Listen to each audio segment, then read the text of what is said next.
Good afternoon, Ma. Alright, here is a video on how to use your payroll. Prepare payroll using Schulup payroll system. First and foremost, you go to settings and you select pay item. Pay items are those headings you have on your pay slip. For instance, basic salary, housing, lateness, housing fund, reduction, transportation. Okay, so this is a demo account and all of this has already been set up. So how is this set up? For your school, you have to set them up.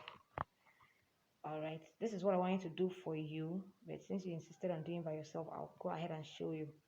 Just hope the video will not be too long. So to set up new pay items, you just come to create new, and then you put the code. The code should be in capital lock, and then the pay item name. The pay item could be basic, could be housing, could be transportation, it could be pension, and then pay item type. Every pay item is either an earning or a deduction. So when you click this drop down here, you have earnings and deduction, and you select the appropriate pay item, and then the value. The value type of a pay item can either be fixed or a formula.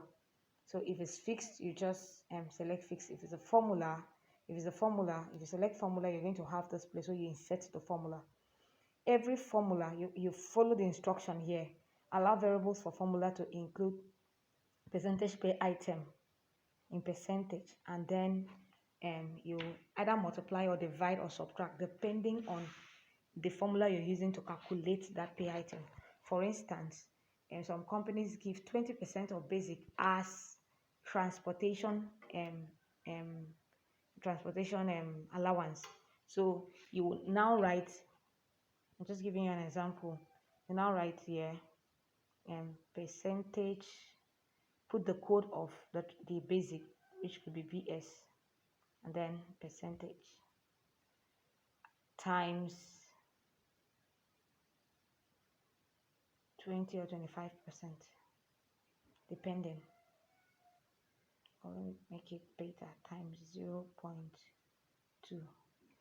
All right, so this is how to insert your formula depending on what the formula for that pay item is. And once you're done, you save a new if that's the last pay item you're doing, or you click save and close. Once you click save and close,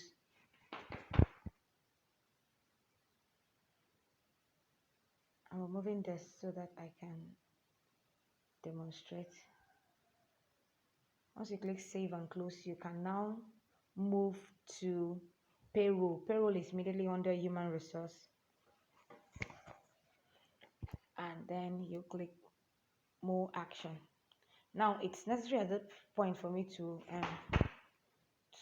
mention it that pay items are set up once and for all. They are fixed, except any need for you to alter it is except you are reviewing your salary, your basic salary, or your salary items, or you have a new pay item you want to add. But for you to do your pay item setup, it's once and for all. The next thing you need to do as an initial setup is to set up your employee pay. This is where you insert how much each staff is eligible to earn in a month. Okay, so this is also done once and for all. So you can see here, these are names of your staff. This will be names of your staff because this is a demo account I'm using. So for instance, Latisha is earning 10,000 as basic salary, Chinwe is 20.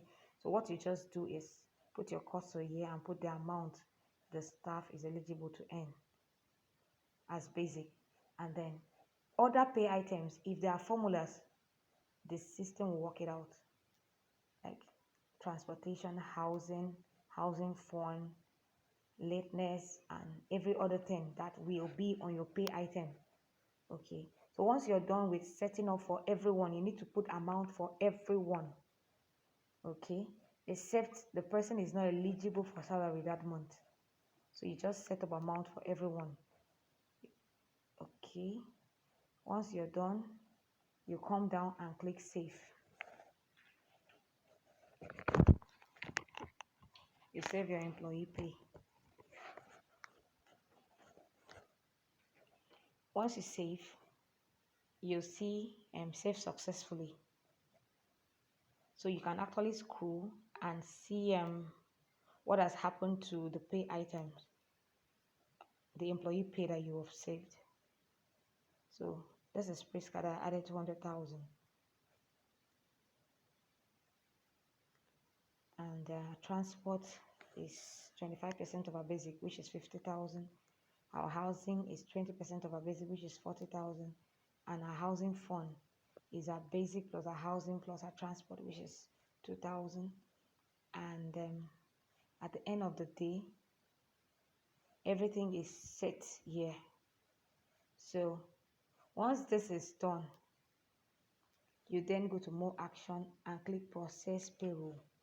Process payroll is what you do monthly, because setting up this basic salary of everyone is what you do once in a while, except the person's basic salary is changing, or you want to reduce or review your formula for maybe your other pay items.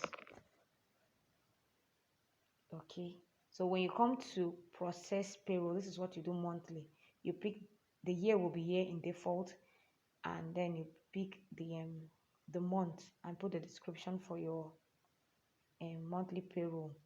So I'll just put a space holder here for purpose of demonstration, and you look at the pay items. So anyone who is not eligible to receive pay that month, you just untick the person. So you can untick from here and then tick the people who you want to process your pay for, and then scroll down. If it's everyone, you just tick everyone and click post payroll. Once the payroll is posted, you will need to approve it. So you can see the people I selected are only the ones that their pay slip has been processed.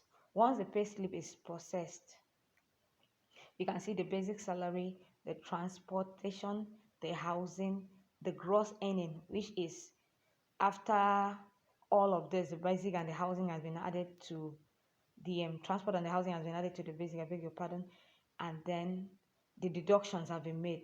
You now see the gross and the net earning, what the person is expected. Everything is well spelled out. And so if you click approve now, the pay slip will go automatically to the end of the staff. But if you want to see what the pay slip is like, you can just click pay slip, and then it will come down for you to see in PDF format. Okay, and this will be with your school logo and the name of your school. All right, so this is basically for each staff that was processed. So coming back here, if you need, if the person processing the payroll isn't the one to approve it, you can now send this to your boss who logs in from our own end and click approve payroll. Once payroll is approved, that pay slip I downloaded will go directly to the end of the staff and they'll see it. But if it's not approved, it will remain on your end pending approval. All right. Now, a pay slip that is cancelled can actually be deleted. A payroll that was cancelled can actually be deleted. So if this is not okay, you can actually delete it. All right. Thank you.